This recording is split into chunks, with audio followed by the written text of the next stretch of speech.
Hello, everybody. Welcome to the Top Row Podcast. Yeah, woo! It's our Summerslam recap. Coming up, I'm going to give you my favorite match of Summerslam along with my top moment as well. Just going to kind of run through it, what comes to mind whenever we look back at the first ever two-night Summerslam. Obviously, what everybody's talking about this morning is the return of Brock Lesnar. The Beast Incarnate is back. But did that overshadow an absolute epic match of the year candidate, an all-time great match at SummerSlam, one of the best matches in John Cena's career, one of the best matches in Cody Rhodes' career? Did the Beast Incarnate Brock Lesnar coming back hurt that? And I would say absolutely yes. Yes, it did. But was it worth it? Is it worth it? Will it be worth it whenever we see John Cena face off against Brock Lesnar? And it's been years since we've seen Brock Lesnar, so no doubt it was a shocking moment, even more shocking than Seth Rollins cashing in the briefcase on night one. I have mixed feelings about it because on one hand, I'm really happy to see Brock back because it's been so long. Looking forward to seeing him in the ring against John Cena. But on the other side of my brain, it's like, okay, well, he's probably just going to be back for this one match, I'm guessing. Hopefully not. Hopefully we'll see a lot more of him because there's so many dream matchups. The guys that he can go against, Gunther, Braun Breaker, just so many different guys. Those are just the top two that just popped in my head at the time. But I don't know. I don't think we're going to see any of that. I think it's going to be John Cena and Brock Lesnar, and that's going to be it. I tell you what, I was fully expecting The Rock's music to hit rather than Brock Lesnar's music, because John Cena sold his soul to The Rock. So, I get it. Brock Lesnar and John Cena have been rivals for so long. It's going to be great to see that match. It just seems like besides this Cody Rhodes and John Cena thing, every other thing that John Cena has done has just been kind of like, okay, well, we're just running back all the old rivalries. And, the one with Randy Orton, and I hate to say it, wasn't all that spectacular. But hopefully this will be good between those two. But are we ever going to pay off that storyline? Because it's just been so wonky with the way they did it with The Rock, and then him just not showing up to be, I could just forget all about that storyline. I'm not so sure we have totally forgot about it.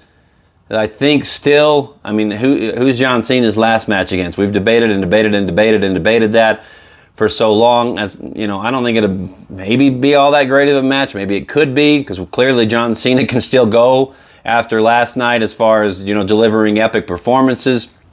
And we hadn't seen that really too much before John Cena versus Cody Rhodes.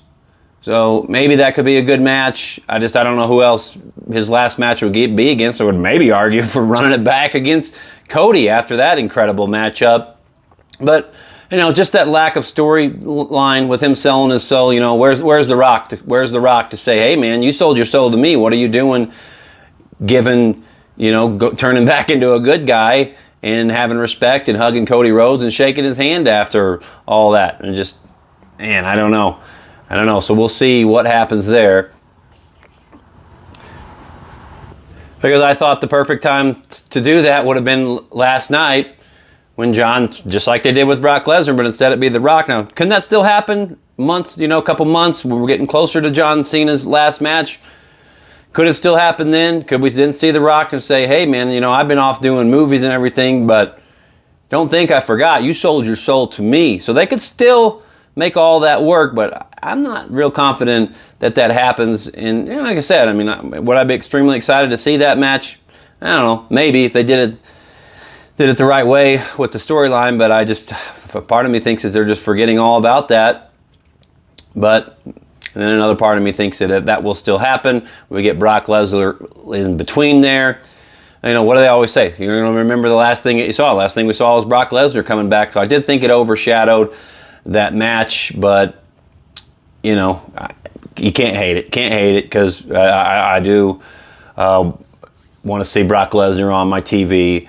Abso-freaking-lutely. But man, like I said, what an incredible match between John. I didn't think he had that much to be able to do all that they did last night, and so many great false finishes, and then you get the salute at the end. I mean, it was epic, man. It was epic. And overall, night 2 was way better than night 1. There's no doubt about it. I thought really the only things that were a little bit lackluster in night 2 was the AJ Styles, Dominic Mysterio Intercontinental title match. Just because a couple of things in there. Number one, I mean, they did the callback with Eddie Guerrero and the whole, putting the chair and in between. AJ's like, oh, cool. Dom was going to act like he got hit with it and then tosses it to AJ, but then AJ puts it around his neck. Made absolutely zero sense because the referee could have come over and then deemed, oh, okay, well, Dom, you put it, Dom, you did that. Oh, disqualification. It made sense that Dom did it, trying to get AJ disqualified, but it made absolutely zero sense that AJ Styles did it. But I get they were trying to do a callback to history. I mean, but it just didn't make any logical sense. And then the boot coming off, like, you could clearly tell that AJ was trying to get the boot off, so that made no sense as well. I just wasn't really impressed with the way the booking of that match. Now, did they have some good spots in between? Absolutely, yes, they did. But I wasn't impressed with that. And the cage match, I mean, it was okay, but a lot of heels won on night 1 as opposed to, or night 2 as opposed to night 1, where a lot of the baby faces won. So we've seen a lot of heels win night 2. It was just kind of, Solo. I was really surprised that they let Solo Sikoa win, and just, man, those poor fans sitting up high in the stadium. There's absolutely no way they saw very much of that match at all. I mean, I went to 2022 Summerslam. Granted, we're in the end zone, but we're in the first level. It's still hard as hell to see with the lights blinding and everything. I don't know if that happened. Haven't heard any complaints about that yet. But those poor people sitting up in the high spots in the stadium, no way they saw much of that cage match. Just WWE's. It's not it's great. It's awesome seeing it in stadiums and everything with all those people, but man, if you're at that and you're sitting way up high, you're pretty much watching it on the video board the whole time. But anyways, I digress on that. I wasn't really impressed with that, but everything else I saw, man, I think the women leading off the show did a fantastic job. Wasn't quite as good as the other triple threat, some of the other matches they've had, but it was very solid. I actually liked the Lyra Valkyrie and Becky Lynch match a little bit better than that one. That was up there for me. It's hard to say what was my number 2 favorite match, but a lot of ties in there. But that one was up there for me. The TLC match was pretty solid as well. But, if the Wyatt Sixes, I don't know, their baby faces or heels, just everybody got involved from their team. I liked how they got the women getting involved in that as well. It was a car crash. We knew it was going to be, but man, that spot that Candice LeRae took through the ladder, wow. So that was what it was expected to be. There's no doubt about that, but it was good. It was just weird seeing the Wyatt Sixes come out in the sunlight, though. That was a little bit different. I don't know how they could have booked that maybe later on in the show to where that wouldn't have happened, but then it's like, okay, did we just move that around just so they're coming out in the dark so we can do the Fireflies? They decided, okay, it'll be fine in the daylight. But those are 2 really good matches. Let's see. What else from night 2? There's just a lot of good stuff, man. A lot of good stuff from night 2. No doubt about it. Night 1, not so much. The tag team match to lead it off with Roman and Jay versus Braun Breaker and Bronson Reed. It was all right, but it wasn't anything special. Man, I mean, Jade Cargill and Tiffany Stratton, just didn't think those 2 should have been fighting at SummerSlam. Thought it should have been somebody else. I don't know how else they would have got Jade on the card, though. But I knew it was probably a little too early for her to win, so she loses clean. So now you got to try to build her back up. I don't know. I just wasn't a fan of that whole build for that match and that whole storyline. What else? What else comes to mind with night 1? I mean, it wasn't all that great. It wasn't spectacular. I would give night 1 probably somewhere in the range of a B- and C+.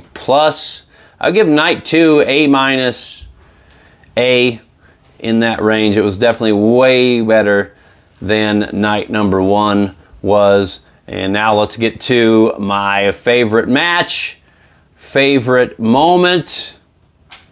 My favorite match, no doubt, John Cena and Cody Rhodes. Like I said, that was one of the best matches of SummerSlam, one of the best 2 matches in those men's career, and a match of the year candidate. But yes, it did get a little bit overshadowed by the return of Brock Lesnar, but no doubt match of SummerSlam. Favorite moment of SummerSlam? I know a lot of people are saying Brock Lesnar. I get it.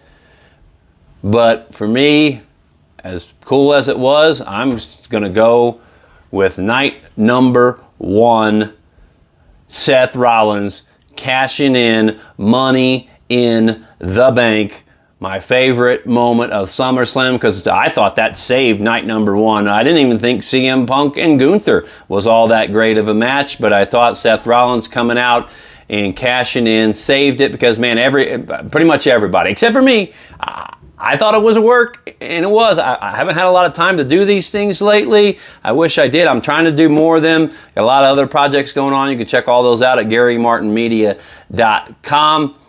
But if you go back, in that match against LA Knight with Seth Rollins, where the injury angle was created, if he was really hurt, why did he take the BFT? And that's what I thought about. That's what I had in my mind. And that's why I thought it was a work. I thought, what did Michael Cole call it? I forget what he called it. Something of the century. The ruse of the century. I thought that was a great call. I thought he could have then added on the ruse of the century and the heist of the summer. You know, just like the heist of the century at WrestleMania, heist of the summer, but the ruse of the century was great. That was absolutely fantastic. And it was, man. Threw everybody off the trail. Pretty much most places that I saw thought he was really hurt. And even after he came out, he just came out and they're saying, oh, he just come out to warn CM Punk that eventually when he gets healthy, he's going to cash in. And I'm thinking, yeah, that looks like that's the case. And then he turns around to walk away. And then dropping the crutches, man. Undoing his leg brace. And then running down there and cashing him in. Beating CM Punk over the head with it and cashing in. Fantastic storytelling. Because CM Punk had his moment, but it was only for 5 minutes. I mean, this just creates a beautiful storyline. Now Seth Rollins can be the champ for a long time. I don't know if they can get this thing all the way to WrestleMania, but if they can, that's how I'd do it. And then I'd have CM Punk win the title back from Seth Rollins at WrestleMania if they can get legs out of it. That was absolutely my favorite moment of SummerSlam. And that is my SummerSlam 2025 recap. Don't forget, guys, if you would, please, I appreciate you guys still being on here with me. Even though it's been few and far between, I really appreciate it. I'm going to try to do more of these things if I can. But again, check out all my other projects at GaryMartinMedia.com. But don't forget to hit like, follow, subscribe, all that good jazz. God bless.